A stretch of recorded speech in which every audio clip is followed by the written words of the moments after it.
लोकाभिरामं रणरङ्गधीरं राजीवनेत्रं रघुवंशनाथं कारुण्यरूपं करुणाकरं तं श्रीरामचन्द्रं शरणं प्रपद्ये। मनोजवं मारुततुल्यवेगं जितेन्द्रियं बुद्धिमतां वरिष्ठं वातात्मजं वानरयोत्तमख्यं श्रीरामदूतं शरणं प्रपद्ये।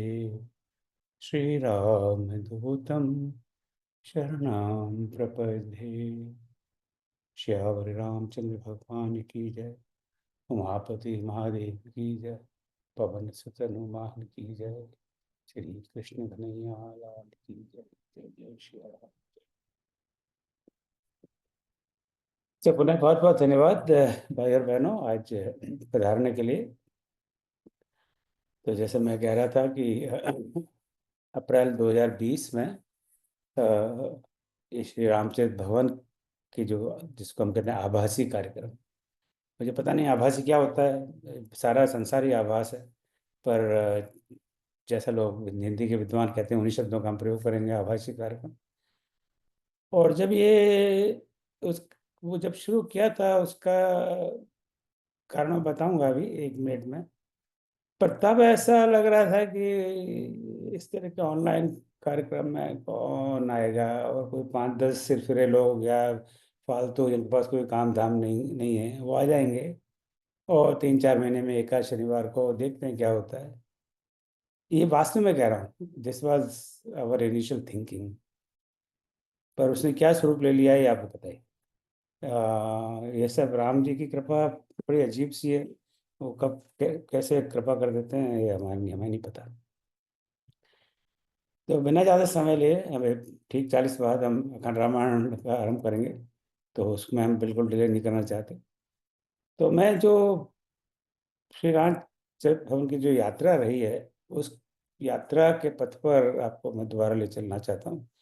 आप में से बहुत लोग बहुत समय से जुड़े हुए हैं। मेरे ख्याल से सबसे पुराने जो जुड़े हैं श्री रामचरित भवन में हमारे भाई श्री राम मलिक जी और भाभी जी सरस्वती मलिक जी हैं। क्योंकि ह्यूस्टन में रहते थे। अब उन्होंने हमें त्याग दिया है, ये बात अलग है। और उसके बाद में मैं समझता हूँ रामचरित भवन में जो जुड़े हैं वो अभी यहाँ तो शायद ये दिखाई नहीं देगी। ह्यूस्टन के लोग तो हैं, पर जो ह्यूस्टन से बाहर वो हैं डॉक्टर कामेश्वरी, जो 2015 में जब पहली अंतर्राष्ट्रीय कॉन्फ्रेंस हुई थी उसमें पधारी थी। डॉक्टर दिनेश शर्मा भी उसमें आए थे। तो ये जर्नी करीब करीब 15 साल की जर्नी है, 2009 से 2024 तक। पर इसने जो गति पकड़ी है वो पिछले 5 साल में है। और वो गति आप लोगों की वजह से ये गति बढ़ी है। उसमें जो नया ईंधन डला है उसके वजह से गति। तो इस यात्रा पर मैं आपको ले चलता हूँ, और मेरा ठीक प्रयास रहेगा कि मैं 9:40 यानी मेरे हिसाब से 11:10 पर मैं अपनी बात समाप्त कर दूँ, और से थोड़ा पहले, ताकि आपको कोई प्रश्न हो। और मेरी बात करने के बाद में अगर हमारे पास समय नहीं रहता, पर आपका कोई प्रश्न हो या आप कोई इसी पर चर्चा करना चाहें, तो आप मुझे मैसेज भेज दें, मैं आपसे फ़ोन पर या किसी से बाद में बात कर लूँगा, ठीक है। तो हम शायद पहले मैं पावर पॉइंट का थोड़ा सहारा लूँगा, क्योंकि अब बुढ़ापे में मुझे याद तो रहता नहीं है। कितना याद रह जाए क्या, हमें याद नहीं रहता, यही बहुत है।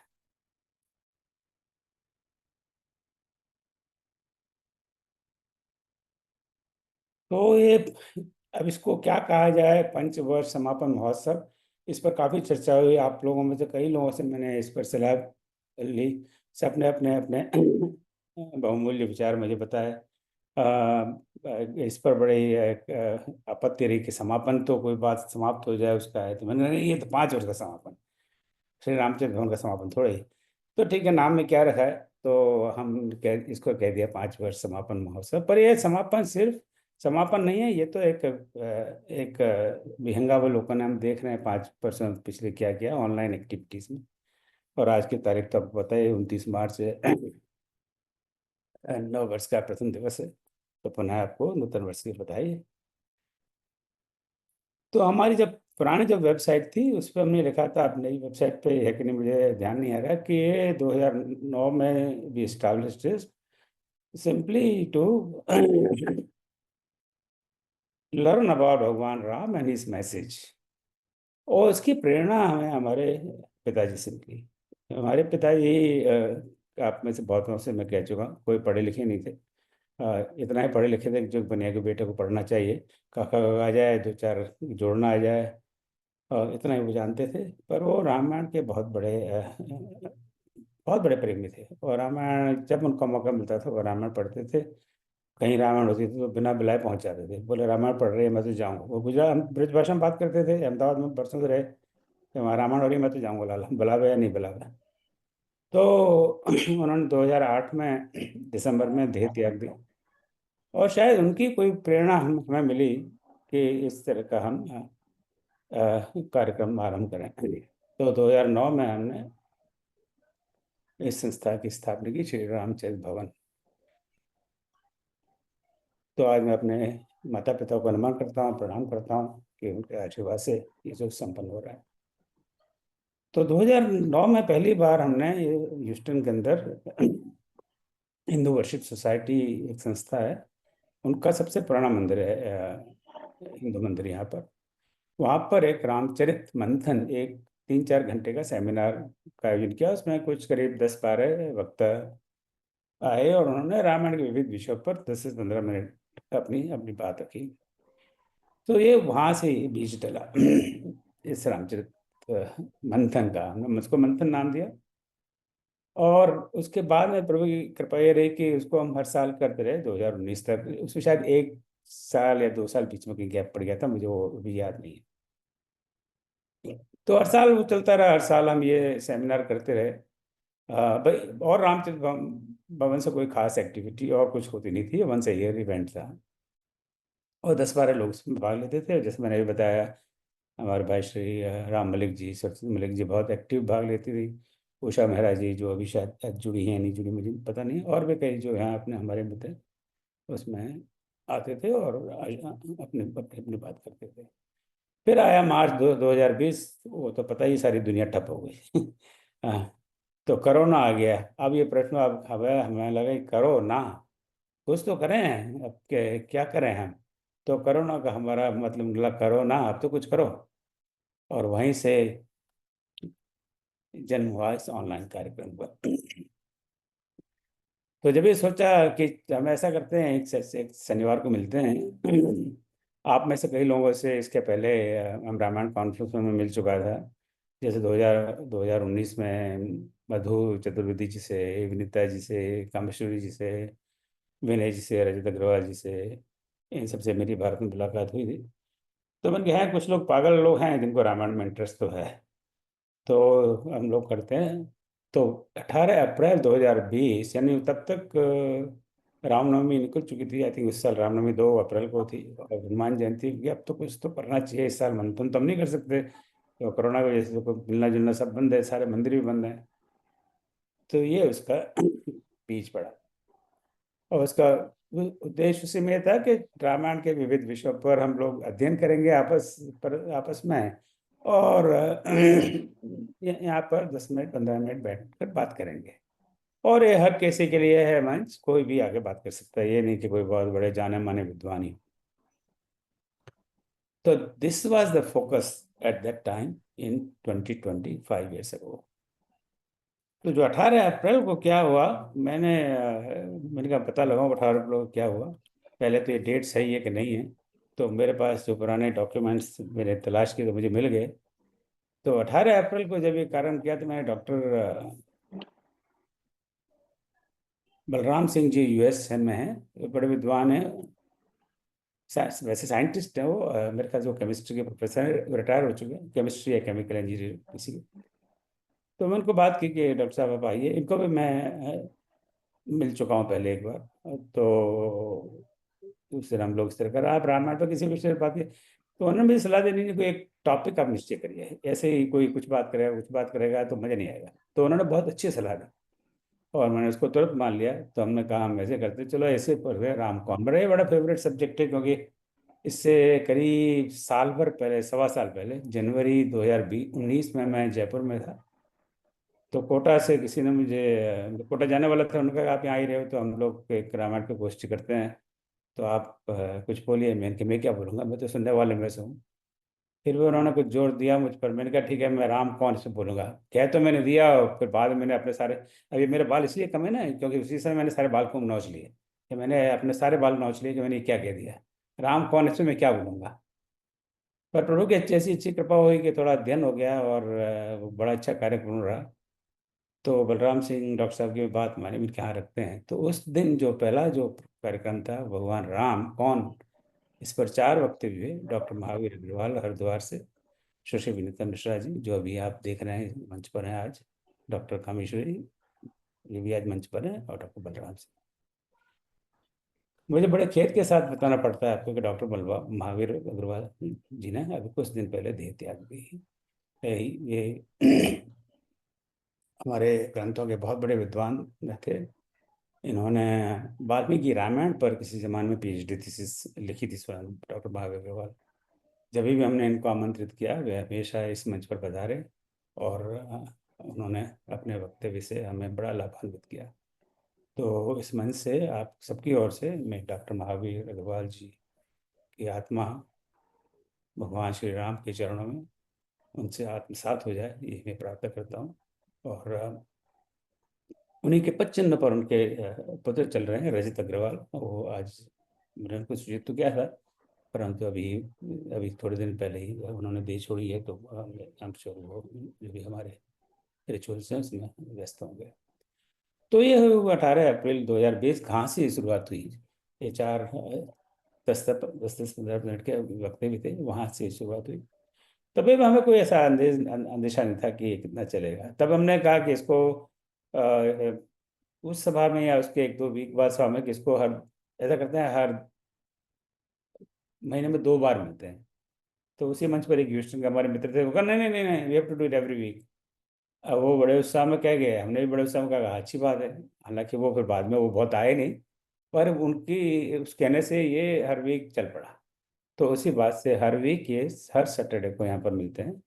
सिर्फ एक सैटरडे को हम नहीं मिलते, क्योंकि उस दिन दिवाली थी, और ठीक दिवाली के दिन हमने मतलब उचित नहीं समझा कि शाम, उस समय तो रात, इंडिया में रात होती है, रात में सब घर घर के लोग मिलते हैं, अपने अपने हिसाब से, अपने अपने रीति रिवाज से सब लक्ष्मी माता की पूजा करते हैं।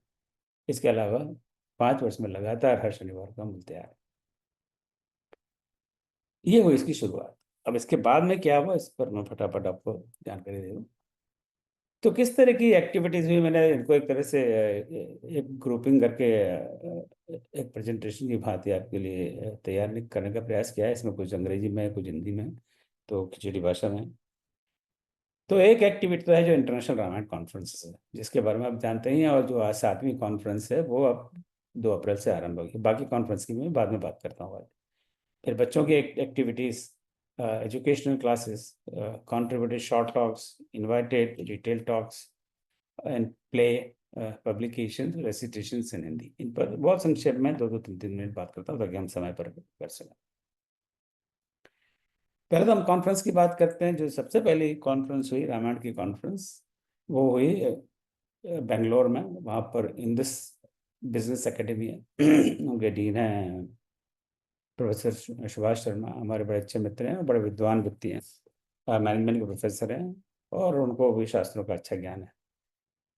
तो दिसंबर 2015 में पहली अंतर्राष्ट्रीय कॉन्फ्रेंस हुई, और इसमें जैसे मैंने बताया डॉक्टर कामेश्वरी जी पधारी थी, डॉक्टर गणेश शर्मा पधारे थे, और मैं स्वयं उसमें नहीं जा पाया था, क्योंकि कुछ दिनों पहले मेरी एक हार्ट सर्जरी हुई थी। तो मुझे मेरे बच्चों ने बहुत रोक दिया कि dad you cannot travel, you have to stay here, जो भी प्रभु की कृपा है। और उसके बाद में 2019 में international school of informatics and management Jaipur में दूसरी रामायण कॉन्फ्रेंस हुई थी। वो मेरे ख्याल से जनवरी या दिसंबर में हुई थी, मुझे डेट अभी लिखी नहीं इसमें। और उसी साल संयोग से इसी में मेरी मुलाकात, जैसे आप में से कई लोगों से, डॉक्टर मधु चतुर्वेदी जिसमें पधारी थी, तब उनसे हमारा परिचय हुआ। फिर उसके बाद मैं गुजरात विद्यापीठ में दिसंबर 2019 में हुई, जो अहमदाबाद में है। और फिर वो कोरोना बैठ गया, हम जानते हैं। तो 2021 में ये कॉन्फ्रेंस हमें ऑनलाइन हमने की। और फिर उसके 2 साल बाद 2023 में तुलसी मानस प्रतिष्ठान में इस भोपाल में इसका आयोजन हुआ। और भाई श्री रावत जी यहाँ पर इस समय प्रस्तुत है। मैं आपको पुनः आभार देता हूँ रावत जी कि आपने 2023 में तुलसी मानस प्रतिष्ठान में हमें ये अवसर दिया कि कॉन्फ्रेंस का आयोजन कर चुके हैं। उसके बाद में पुनः फिर उसी ISIM में, international school of informatics management में 2024 में फिर छठी लास्ट ईयर मार्च में आयोजन हुआ। अब 7वीं कॉन्फ्रेंस अब हम फिर एक आभासी पटल पर कर रहे हैं, ऑनलाइन कर रहे हैं 2 अप्रैल से। सो ये बहुत मैं समझता बहुत बड़ा मूवमेंट हुआ है। और मेरा ऐसा मानना है कि इस रामायण कॉन्फ्रेंस से अ, होने के बाद में कई जगह रामायण कॉन्फ्रेंस होने लगी है। अभी 12-13 अप्रैल से यूपी में एक जगह रामायण कॉन्फ्रेंस है, वो 12 और 13 अप्रैल को उन्होंने मुझे भी अवसर दिया है। पर मैंने कहा 12 को तो मैं बिल्कुल नहीं आ सकता, क्योंकि अब हमारी कार्यक्रम चल ही रहा है। तो हो सकता है 13 को मैं ऑनलाइन वहाँ पर कुछ प्रस्तुत करूँ, पता नहीं, भी निश्चित नहीं। तो ये बड़ी अच्छी बात है कि बहुत लोग इसमें जुड़ रहे हैं और इस प्रकार के कार्यक्रम करते जा रहे हैं।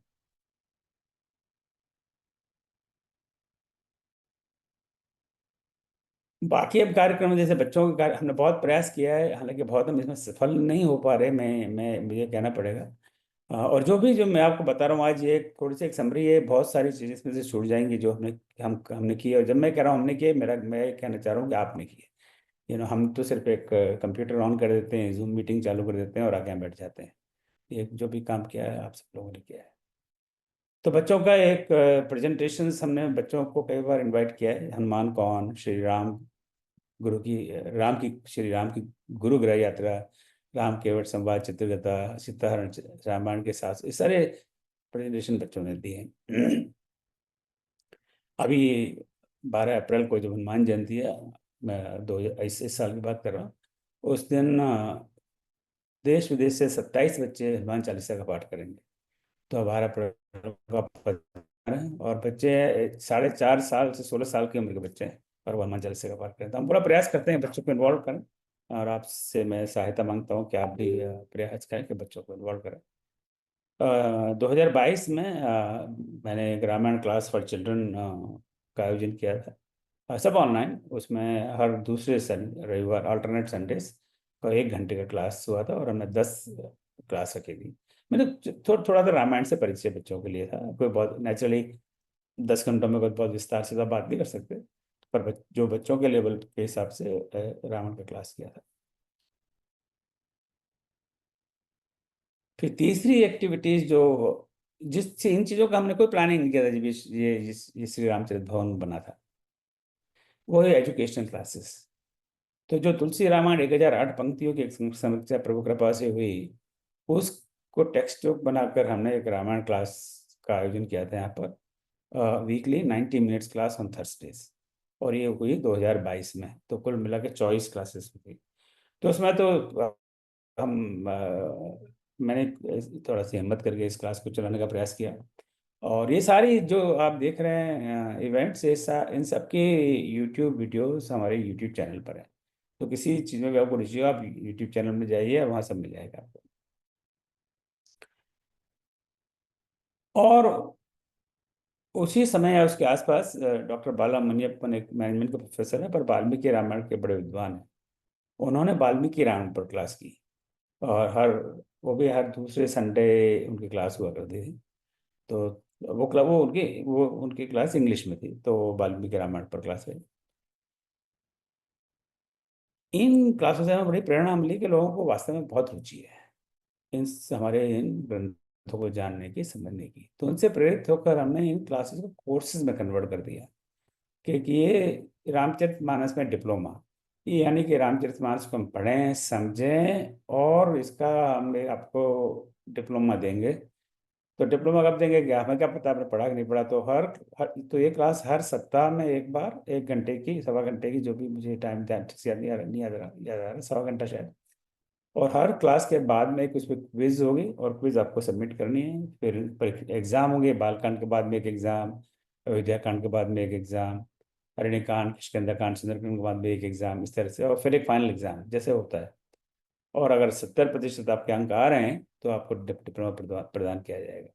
तो इसके 2 डिप्लोमा पूरे हो चुके हैं रामचरित मानस के। अब मैं अपनी मेमोरी से कह रहा हूँ, पहले बैच में 59 लोगों ने सफलतापूर्वक संपन्न किया इसको, और दूसरे में शायद 99 लोग थे, 100 को पर चूक गए। तो और अभी आए दिन इसकी डिमांड आती रहती है कि रामचरित मानस का कब कोर्स कब आरंभ होगा, कब आरंभ हो रहा होगा। किंतु अभी इस समय हम लोग भगवत गीता पर कोर्स कर रहे हैं, इसलिए हमने कहा थोड़ा थोड़ा सा धैर्य रखें। भगवत गीता के कोर्स समापन के बाद में हम फिर से रामचरित मानस का कोर्स आरंभ करेंगे। और इसी से प्रेरित होकर फिर सुंदरकांड का कोर्स किया हमने। सुंदरकांड में सर्टिफिकेट, पहला कोर्स किया वो तो उसमें वो ग्रेडिंग व्रेडिंग नहीं रखी। फिर दूसरे कोर्स में तो ये रखा कि फिर वही उसका क्विज और होमवर्क और कोई एग्जाम और सब कुछ। हनुमान चालीसा में भी इसी तरह से। और अभी फिलहाल श्रीमद् भगवत गीता में डिप्लोमा कोर्स चल रहा है, अध्याय 16 तक हम लोग अध्ययन कर चुके हैं। अध्याय 17 और 18 बाकी हैं। और जो इस 15 दिन के अवसर के बाद में पुनः आरंभ हो। विष्णु सहस्त्रनाम पर एक सर्टिफिकेट कोर्स चल रहा है। छंद विज्ञान में क्योंकि हमारा तो सारा साहित्य संतों पर आधारित है, उस पर 2 कोर्स हमने किए हुए हैं। तो इससे क्या हो गया कि इसमें बड़ा डर लग रहा था जब पहली बार इस तरह का कोर्स का आयोजन किया। और आपको आश्चर्य होगा, इन कोर्स में हाई स्कूल के बच्चों से लेके 80+ की उम्र के लोग जुड़ते हैं। अब आप किसी 80 साल के व्यक्ति को कहें कि आपको एक एग्जाम लेना है, एग्जाम देना है और क्विज देना है, तो वो बड़ा बुरा नहीं मान जाए। पर आश्चर्य की बात है कि बड़े उत्साह से लोग करते हैं। किसी का कोई क्विज छूट जाए तो कहते हैं मेरा क्विज छूट गया ओम जी, क्या मुझे दोबारा चांस मिल सकता है। जैसे हम लोग स्कूल में बच्चे, ऐसे बच्चों की तरह हम करते आए हैं। राइट, और मेरा 1 नंबर कट गया, मुझे बड़ा दुख है, 1 नंबर कैसे कट गया। ये इनकी बात कर रहा हूँ जिनकी उम्र 70 75 80 साल है। तो ये बड़े आश्चर्य की बात रही और बड़े आनंद की बात रही कि इस तरह की रुचि है। अभिषेक भगवत गीता क्लास में इस समय करीब करीब 120 से 140 लोग बड़े एक्टिवली जुड़े हुए हैं। राइट, इतने सारे लोग कोर्स में जुड़े हैं। और फिर हर सप्ताह एक क्विज को अटेम्प्ट कर रहे हैं, फिर हर 5 6 सप्ताह बाद एक एग्जाम को सबमिट कर रहे हैं। ये बहुत बड़ी बात है। इससे मैं तो मेरे मन में तो विश्वास है कि हमारे सब ग्रंथों को जानने की बड़ी प्यास है लोगों में, बड़ी तड़प है। पर वो फोरम नहीं है। हमारे यहाँ बहुत बड़े बड़े विद्वान हैं, बड़े ज्ञानी लोग हैं, उन सबको मैं साष्टांग दंडवत प्रणाम करता हूँ। वो अच्छे अच्छे प्रवचन देते हैं, यूट्यूब पर बहुत मिल जाएंगे। पर ये दोष हमारा कि हम कुछ उनसे सीख नहीं पाते। तो वो स्ट्रक्चर का प्रॉब्लम है, क्योंकि वो सीखने की कोई अपॉर्चुनिटी नहीं है। हम कोई ऐसा अच्छा वीडियो देखते हैं कि वो कितने बड़े ज्ञानी हैं, कितने बड़े पंडित हैं, पर उनसे आप पूछे 10 मिनट बाद कि "अच्छा, उन्होंने क्या कहा", तो वो कुछ नहीं कह पाएंगे क्या कहा। क्योंकि वो अब जैसे ना कि हम लोग स्कूल में पढ़ते आए, हम सब लोग स्कूल गए हुए हैं, बड़े भाग्यशाली हैं हम कि हमें स्कूल जाने का मौका मिला, स्कूल गए, कॉलेज गए, डिग्रियां हासिल की। अब वहाँ पे कोई एग्जाम ऐसा कोई सिस्टम नहीं होता, तो हम क्या ध्यान से पढ़ते नहीं पढ़ते थे ना। तो उसी की वजह से जब इस तरह का उसको कोर्स में कन्वर्ट करते हैं तो लोग बड़े ध्यान से समझते हैं, पढ़ते हैं और बड़ा रुचि लेते हैं। ये हमारा अनुभव है इतना सारे कोर्स वगैरह करने के बाद में, कि इस पर हम सब अगर थोड़ा प्रयास करें तो हमारी जो संस्कृति है उसका प्रचार प्रसार बढ़ेगा। मेरा विजन है कि हम कुछ दिनों में एक हिंदू संस्कृति पर, नो, हिंदू क्या है और सनातन धर्म क्या है, हमारी संस्कृति क्या है, इन सब पर हम कोर्स यहाँ पर आरम्भ करें। देखिए राम जी क्या करवाते हैं, वही सो वही जो राम रच रखा। इसके अलावा हमने बहुत ही आराम में एक बहुत रामायण क्विज का आयोजन किया था यहाँ पर, जिसमें सैकड़ों लोग देश विदेश से जुड़े थे। वो भी एक लर्निंग एक्सरसाइज, एजुकेशनल एक्सरसाइज है। अब 4th लेवल की एक्टिविटी तो contributed short talk. Contributed short talk का मतलब कि हम लोग कहते हैं कि चलिए हनुमान जयंती पर इस पर बात करेंगे, तो हम आपको आमंत्रित करते हैं, आप अपना जानकारी भेजिए, फिर हम लोग शॉर्ट टॉक शेड्यूल करते हैं। शॉर्ट टॉक का मतलब 10 मिनट या ज़्यादा से ज़्यादा 15 मिनट। तो जो सबसे पहला पहला प्रोग्राम था, इस तरह का प्रोग्राम था, शॉर्ट टॉक, राम कौन, 10 10 मिनट सब लोगों ने अपनी बात कही। मानस में सीता, मानस में संवाद, मानस में मेरा प्रिय शब्द, मानस के पात्र, मानस की सूक्तियाँ, और और लोकोपदेश, तुलसी, आदि आदि आदि। ये बहुत लंबी लिस्ट है, इसके पूरे को लिखने जाऊंगा तो इसमें 10 15 स्लाइड में चली जाएगी। तो इससे मतलब हर किसी को अवसर मिलता है आकर अपनी बात के, पर यही हम लोगों से रिक्वेस्ट करते हैं कि थोड़ा अध्ययन करके आए, समझ करके आए। पर प्लेटफॉर्म सबके लिए, ये नहीं कि बहुत जाने माने विद्वानों के लिए, हर कोई भी आ सकता है, कोई बच्चा हो, बूढ़ा हो, ज्ञानी हो, अज्ञानी हो, पढ़ा लिखा हो, अनपढ़ हो, डजेंट मैटर, हाउस वाइफ हो, किसी कंपनी का बहुत बड़ा CEO, इससे कोई फर्क नहीं पड़ता, सब एक बड़ा। इसके अलावा फिर हमने आमंत्रित व्यक्ति, जब हम जब किसी विशेष विषय पर बात करने के लिए हम विद्वानों को हमने आमंत्रित किया हुआ है। जैसे मैनी रामायण, विभिन्न रामायण, जिन्होंने कई रामायण से परिचित है, मानस को कैसे पढ़ें, इस पर हमने कई, इसको कहना चाहिए कार्यशाला, कि हम सब लोग मानस पढ़ते हैं, पर बहुत बहुत सारे हमारे मित्र इनको कई चीज़ों को बहुत गलत उच्चारण से पढ़ते हैं। आ, उसके कई कारण हैं। एक कारण ये है कि इसी तरह से पढ़ते आ रहे हैं, सुनते आ रहे हैं, तो वही सही होगा।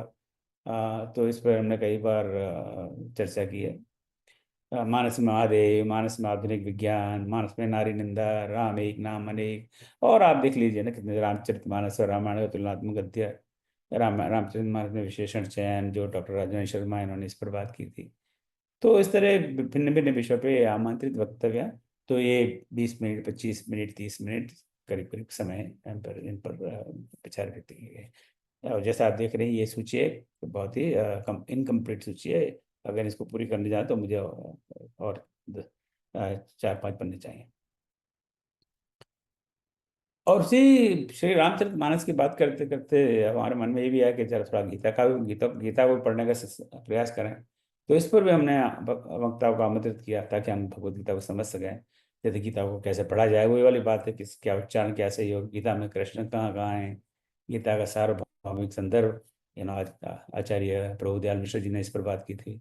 श्रीमद् भगवद गीता आनंदमय जीवन की मूल, परम कल्याणकारी, सर्वोत्तम औषधि गीता, और इसकी बड़ी सूची है, ताकि हम थोड़ा समझ सकें कि गीता है क्या। श्रीमद् भगवद गीता की हम थोड़ी सी जानकारी प्राप्त कर सकें। और ये सीरीज चालू है, इस पर मेरे ख्याल से हर दूसरे तीसरे महीने हम किसी ने 1 या 2 वक्ता को आमंत्रित करके उनसे गीता के बारे में जानने का प्रयास करते हैं। अब छठी एक्टिविटी है एक ऑनलाइन नाटिका। आपको बड़ा आज होगा कि नाटिका भी ऑनलाइन हो सकती है। नाटिका तो हम लोग थिएटर में जाते हैं देखने, वहाँ पे राम आए, रावण आए, युद्ध हुआ, रावण को तीर लगा, रावण गिर गया, ये सारा दिखते हैं ना। पर ये श्रीमती उषा मेहरा जी ने, उषा दीदी ने ये ऑनलाइन आयोजन किया इसका। और उन्होंने राधे श्याम रामायण की पंक्तियों का रामलीला में बहुत प्रयोग होता है ना, बड़ा चमत्कारिक उसका इफेक्ट है, ड्रामेटिक इफेक्ट है। तो राधे श्याम रामायण का सबसे बड़ा उपयोग हुआ है कि इफेक्टिव प्रेजेंटेशन ऑन स्टेज। तो उन्होंने जो सुंदरकांड पर आधारित घटनाओं पर एक सुंदर लीला, इसको हमने सुंदर लीला कहा, तो सुंदरकांड पर आधारित रामलीला की सुंदर लीला का ऑनलाइन आयोजन हुआ। उसमें से आप में से कई लोगों ने भाग लिया है। मुझे अब सबके नाम याद नहीं है, तो बोल नहीं पाऊंगा। किसी ने सीता का रोल किया, किसी ने राम का, किसी ने हनुमान का, और वो ऑनलाइन किया। तो बड़ा अच्छा कार्यक्रम रहा ये। 7वीं एक्टिविटी पुस्तक प्रकाशन। अब ये सारे काम करीब करीब पिछले 5 सालों में हुए हैं। तो ये पुस्तकें श्री रामचंद्र भवन आपके सहयोग से प्रकाशित कर सका।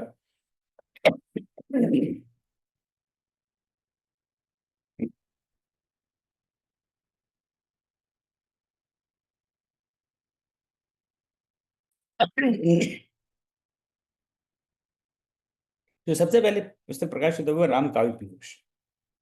इसमें भगवान राम और रामलीला और रामचरित से संबंधित कविताएं, जो आप सब लोगों ने लिखी हुई है, उनका संकलन है।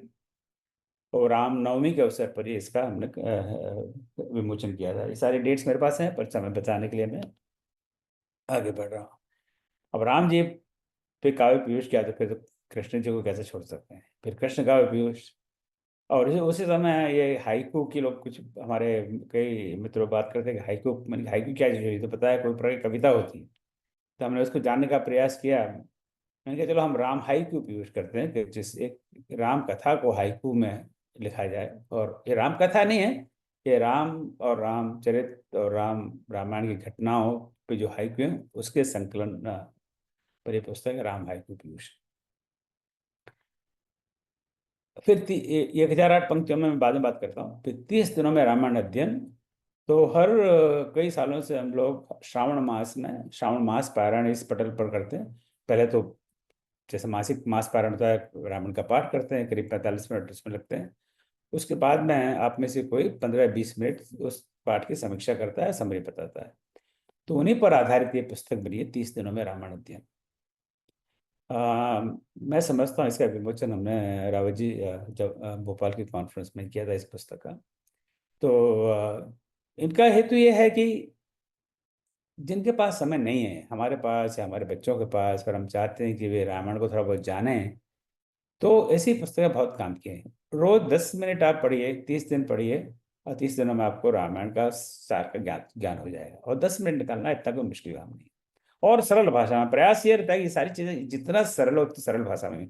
ये विद्वानों के लिए नहीं है, विद्वान तो विद्वान है ही है, उनको क्या जरूरत है इन पुस्तकों की। ये एक सामान्य व्यक्तियों के लिए, मेरे जैसे अज्ञानी लोगों के लिए एकदम सरल भाषा हो, जितना संभव हो उतना सरल से सरल शब्द हो, क्लिष्ट शब्द ना हो। रामायण के मोते भी संकलन है, राम और भगवान श्री राम और रामायण के घटनाओं पर आधारित लेखों का ये गद्य है। और एक रामायण अधिवेशन जो हम करते हैं, रामायण कॉन्फ्रेंसेस, उनकी ई बुक या हमने प्रकाशित किया, वो इलेक्ट्रॉनिक फॉर्म में लास्ट ईयर जयपुर में विमोचन किया था, उसके पहले भोपाल में किया था। अब इस साल 2 अप्रैल को इस वर्ष की जो हमें आर्टिकल मिले हैं, मेरे ख्याल से 45 या 46 लेख मिले हैं, उनका संकलन अभी हो रहा है। और प्रभु ने चाहा तो 2 अप्रैल को हम उसका विमोचन कर पाएंगे। अब मैं तुलसी रामायण 1008 पंक्तियों पर अगली स्लाइड में आऊंगा। तो तुलसी रामायण 1008 पंक्तियों में, यूँ तो इसकी ओरिजिनल रचना हुई थी 2013 में। उसके पीछे क्या था कि जब यहाँ हम रामायण की बात करते थे तो हमारे बच्चे कहते हैं कि भाई इतनी मोटी किताब है, अब आप हमें पढ़ने को कहते हैं, हमारे पास कहाँ टाइम है। और उनकी बात सही है कि आप देखो, रामायण इतनी मोटी किताब वैसे भी समझ समझ में नहीं आती, भाषा ही ऐसी है। चौपाई दोहा तो हम ही नहीं समझ पाते, बच्चों की क्या चलाई। और जो टीका है, अगर हम रामचरितमानस गीता प्रेस की टीका देखें तो वो तो लगता है सरल है, पर टीका में भी बहुत सारे शब्द इसमें वो हमारे समझ में नहीं आते। तो एक एक सामान्य आदमी के लिए थोड़ा सा मुश्किल हो जाता है। तब उसका सोल्यूशन मैंने सोचा ऐसा करें, ऐसा क्यों ना करें, इसका एक संक्षिप्त संकलन किया जाए कि इन्हीं में से जो भी रामायण में 14-15 हजार पंक्तियां हैं, उनमें से कुछ पंक्तियों का चयन कर लें। हम अपनी तरफ से कोई नहीं जोड़ेंगे, तुलसी बाबा की रचनाओं से छेड़छाड़ करना, उसमें हम अपनी, जैसे जैसे कई बाद में रामायणों में लोगों ने संक्षिप्त, वो क्या कहते हैं, क्या जोड़ते हैं, बोल रहा हूँ उसको मैं, एक्स्ट्रा लाइन जोड़ देते हैं, उसको क्या हिंदी में क्या कहते हैं, छेपक छेपक। प्रक्षिप्त हाँ प्रक्षिप्त। हाँ हाँ, वो जो जोड़ देते हैं। तो बोले ऐसा दुस्साहस हम नहीं करेंगे। अगर तुलसीदास जी को नहीं लगा उचित हिरावण की कथा लिखना, तो अब हम हिरावण की कथा क्यों उसमें जोड़ रहे हैं अनावश्यक रूप से। राइट। तो अब हम उसमें जोड़ेंगे वोड़ेंगे कुछ नहीं, पर हाँ उसमें से कुछ बहुत ही चयनित 1008 पंक्तियों का चयन किया, जो कुल मिला के जितनी भी पंक्तियां, उसका एग्जैक्टली 8%। यानी आपको जो अगर पूरी रामायण पढ़ने में 100 घंटे लगेंगे, तो इसको पढ़ने में 8 घंटे लगेंगे। अब ये this is a big motivator for children, right. तो इस 1008 पंक्तियों के चयन एक बहुत बड़े चुनौती का सबसे बड़ा काम ये था कि उसको कैसे चयन करें ताकि कथा भी सतत लगे, पर उसको देखने के बाद उसको नहीं लगना चाहिए कि हमें क्या टूट फूट है, ऐसा नहीं लगना चाहिए। तो वो एक बहुत बड़ा चुनौती वाला काम था। बहुत कई विद्वानों से मैंने इस पर सलाह ली, मशवरा लिया। मेरा गोल तो था 501 में, पर 501 में नहीं हो पाया। मैंने बहुत प्रयास शुरू किया, तो कुछ 701 पंक्तियां थी, पर 700 नंबर ठीक नहीं लगा। तो फिर और 1008, जो राम की कृपा। तो ये इसका जो फर्स्ट एडिशन था 2013 में तैयार हुआ। तो उसका फॉर्मेट ये था कि एक पेज में एक तरफ हिंदी में, दूसरी तरफ इंग्लिश में, ताकि जो बच्चे हिंदी नहीं पढ़ पाते, खास करके यूएस में, वो इंग्लिश वाला पार्ट पढ़ सकें। और उस पुस्तक को हमने 2013 में हमारी बड़ी बेटी का विवाह हुआ, और उस पुस्तक को प्रकाशित करवा के मेरे जब भाई, सारे तीनों भाई भारत से यहाँ आए विवाह में, तो वो लेके आए कॉपियाँ, 400-500 कॉपी छपवा के। और वो वही हमने दहेज अपनी बेटे को दिया। एक प्रथा है, हमारे यहाँ बेटियों को दहेज देते हैं, तो हमने दहेज में ये पुस्तक हमारे दामाद को दी रिसेप्शन के समय। उन्होंने इसके पहले कभी रामायण नहीं पढ़ी थी, रामायण सुना गया है कि रामायण ऐसी चीज है।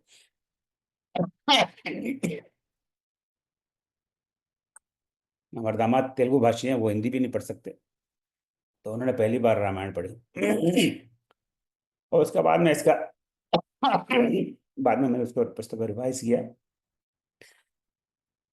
कुछ पंक्तियों का परिवर्तन किया, कुछ पंक्तियां पद बदली, और उसके बाद में इसके कई अनुवाद हुए। डॉक्टर कामेश्वरी जी ने तेलुगु में अनुवाद किया, शिष्य विनीता जी ने अवधी में, अम्बे कुमारी जी ने भोजपुरी में, नीलम झा जी ने मैथिली में, काजी गुहा जी ने बांग्ला में इसके अनुवाद किए। इन सब का विमोचन नाहरावत जी भोपाल में आपकी कॉन्फ्रेंस में हमने किया था।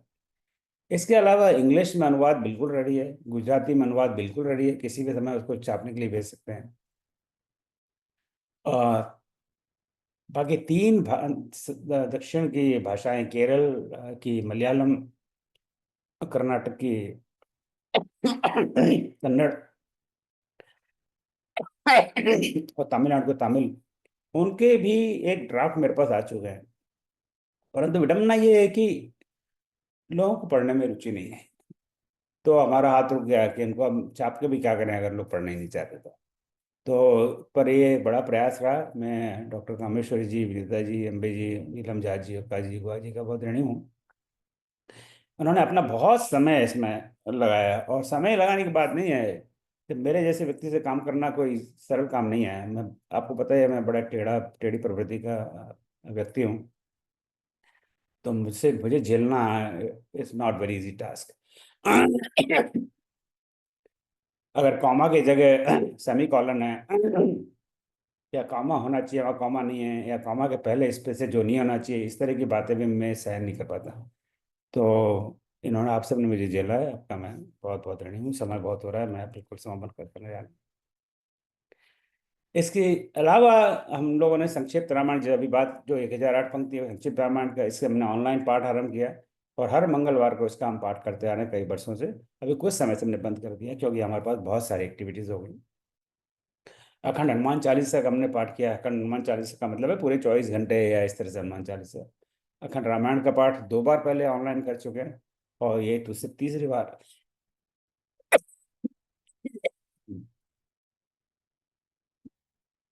भगवान संकेत दे रहे हैं कि भाई बहुत बोल चुका, अब तुम शांत हो जाओ।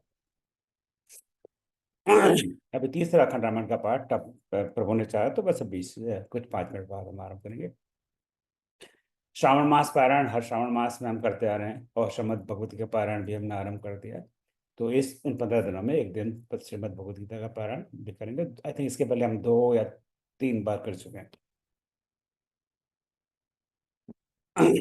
हमारे पंच में शुरू शुरू में ऐसा कुछ था कि 60-70% लोग भारत से थे, 20-25% लोग विदेश से थे। तो मैं हिंदी अंग्रेजी दोनों में सारी अनाउंसमेंट भी दी। धीमे धीमे भारत के लोग बढ़ते गए, तो अब विदेश के लोगों का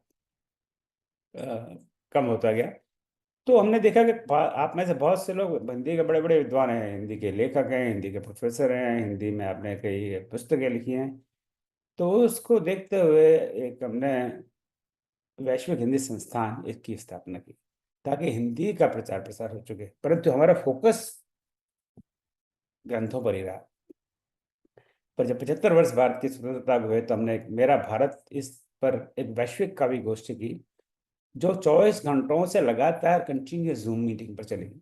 जो हमारा जूम अकाउंट है उस पर 24 घंटे हम चला सकते हैं, तो उसके बाद में बंद कर देते हैं। पर उस समय जूम वाले भी सो गए, अकाउंट चलता रहा 24 घंटे के बाद, फिर भी वह गोष्ठी चलती रही। अब सोचिए 24 घंटे से कंटिन्यूस हिंदी की काव्य गोष्ठी, और वो भी सिर्फ भारत पर, भारत की गरिमा पर, भारत के इतिहास पर, भारत की संस्कृति पर, विषय आदि आदि। और वो गांधी जयंती 2021 में की थी। और इसी दौरान में एक नई विधा का जन्म हुआ, उसका नाम है ओम आकृति विधा। उसमें आप में से बहुत लोगों की रुचि हुई, और उस पर एक पुस्तक प्रकाशित की, ओम आकृति विदा, हिंदी काव्य जगत में अभिनव प्रयोग, जो सुषमा नैयर जी की कविता है उसमें। इसके दूसरी किताब पर भी काम चल रहा है। इसका विमोचन अ, 2.25 एक सवा साल नहीं, 2.5 2 साल पहले लखनऊ में मैं आया था, तब वहाँ पर किया गया था। और फिर कई कार्यशालाएं की, कविता को कैसे लिखें, हाइकू को कैसे लिखें, लघु कथा क्या क्या है, और राम काव्य गोष्ठी। और अभी एक पुस्तक अभी प्रकाशित की है, जो लघु कथा पर है, लघु कथा पीयूष। तो हिंदी की काम एक्टिविटीज एक अलग से होती रहती है, पर उसका जो जो बीज है वो इस रामचंद्र भवन से आया। सो मैं अपना चलो प्रभु कृपा है समय से समाप्त संपन्न कर रहा हूँ। तो मैं आप सबका बहुत बहुत आभारी हूँ, वक्ताओं का, श्रोताओं का। और कई लोग ऐसे काम में मदद करते हैं, हम उनको गिन नहीं सकते। अनगिनत लोग हैं, ना उनको उनकी व्याख्या कर सकते हैं। हमारे इतने सारे शिक्षक हैं जो इन कार्यक्रमों में पढ़ा रहे हैं, जैसे गीता में पढ़ा रहे हैं आप लोग। रामायण के कोर्स तो करीब करीब आप लोग ही पढ़ा रहे हैं, मुझे तो आप पढ़ाने दे ही नहीं रहे, बोले तुम बहुत बेकार पढ़ाते हो, निकलो यहाँ से। तो मुझे निकाल दिया, देखिए मैं शिकायत कर रहा हूँ आपसे। तो रामायण का जो अगला कोर्स होगा उसमें मैं बस एक जूम मीटिंग ऑन करूंगा, बैठा बैठा यहाँ सोऊंगा, आप लोग पढ़ाएंगे। तो ये बड़े आनंद की बात है कि आप सब लोग आते हैं स्वेच्छा से और उसने उत्साह से तैयारी करके और पढ़ाते हैं। रिव्यूअर्स हैं अभी, देखिए ना, इस कॉन्फ्रेंस के लिए जैसे मैंने बताया, हमें 46 आर्टिकल मिले बेस्ट पेपर अवार्ड के लिए। हमने उसको रिव्यू के लिए भेजा हुआ है, 7 लोगों को रिव्यू के लिए भेजा हुआ है। उनके ओपिनियन देखने के बाद हम डिसाइड करेंगे कि किन को अवार्ड दिया जाए। ये संपादक हैं, लेखक हैं, और लिस्ट बड़ी अनंत है। तो आपको बहुत बहुत धन्यवाद, बहुत बहुत हम आपके ऋणी हैं कि उसके हिसाब से ये सब चल रहा है। हमारी क्या एक्सपेक्टेशन है कि आपसे जितना संभव हो उतने इवेंट्स में आप आइए। प्रचार प्रसार, कोई अच्छा काम है उसका प्रचार प्रसार करना एक हमारा एक धर्म है। हम लोग ये करते नहीं हैं। भाई हम आ जाते हैं, सुन लेते हैं, हमें अभी हमें क्या इसका प्रचार प्रसार करना। तो अच्छे काम का प्रचार प्रसार करना चाहिए, बुरे काम की निंदा करना चाहिए, अच्छे का प्रचार, अच्छे काम की, अच्छा है तो प्रचार प्रसार करना चाहिए, बुरे तो लोगों को बताइए। और विशेष करके यंग लोगों को आप अपना व्हाट्सएप ग्रुप क्रिएट करें, उससे लोगों को जानकारी भेजें। यूट्यूब चैनल को सब्सक्राइब करें, और मैं इसलिए नहीं कह रहा कि यूट्यूब चैनल को सब्सक्राइब करो ताकि हमें हमें पैसे उससे आए। अभी आज तक यूट्यूब चैनल से हमें एक भी पैसा नहीं मिला, और ना हमें को इसकी अपेक्षा है, ना हमें इसकी कोई जरूरत भी है, प्रभु की कृपा है, हमें कुछ जरूरत नहीं। पर उससे ये होता है कि जितने ज़्यादा लोग सब्सक्राइब करते हैं उतना ही और लोग उससे जुड़ते हैं, उनको लगता है कि बहुत अच्छा चैनल होगा, चलो जुड़ो जुड़ो। राइट। तो जहाँ ज़्यादा भीड़ होती है लोग वहीं जाते हैं। यार दो दुकान, दो जगह गोलगप्पे मिल रहे हो, और एक जगह बहुत सारे ग्राहक हों और एक जगह कोई नहीं हो, तो आदमी वहीं जाएगा जहाँ बहुत सारे ग्राहक हैं। वो ये समझता है कि वहाँ अच्छे गोलगप्पे मिल रहे हैं। राइट, वहाँ नहीं जाएगा जहाँ वो बेचारा खड़ा हुआ है, आप हो सकता है उसके पास गोलगप्पे अच्छा हो, पर ये एक मानसिकता है हमारी।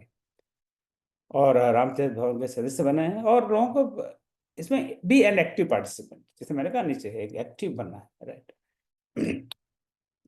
सबक मैं यही रुकता हूँ।